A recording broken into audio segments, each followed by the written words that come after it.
কারণ একটা ছেলে যতটা প্রতিষ্ঠিত না হওয়া থেকে একটা মেয়ে যদি প্রতিষ্ঠিত হয়ে যায় সেটা বেশি ভাইরাল হয়, মানে কি তার বেশি মর্যাদা আরো বেড়ে যায়। কারণ ছেলেরা তো করছে, আরে মেয়ে সে কেমন একটা বাড়ির ভিতরে থেকে, একটা শব্দের মধ্যে থেকে, একটা পরিবারের চাপের মধ্যে থেকে সে এই এরকম নিম্ন পরিবার থেকে এখানে পৌঁছে গেছে।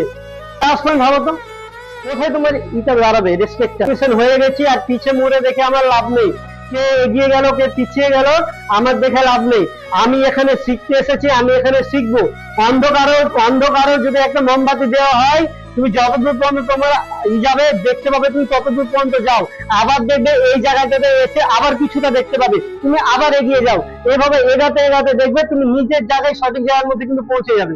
কেউ তোমাকে ধরতে বা রুখতে পারবে না। কিন্তু প্রথম শুরুয়াতটা কাকে করতে হবে, প্রথম স্টার্টিংটা কাকে করতে হবে, প্রথম স্টার্টিংটা নিজেকে করতে হবে।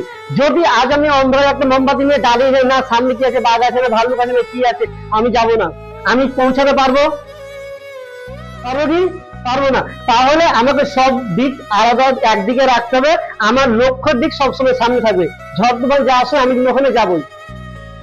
কারণ দুনিয়ার মধ্যে এমন কোনো কিছু কাজ নেই, এমন কোনো কিছু জিনিস নেই যে বাধা আসে না, হোক সে সংসার হোক আর চলতি নিজের জীবনের মধ্যে, পড়াশোনার ক্ষেত্রে হোক, যা দিন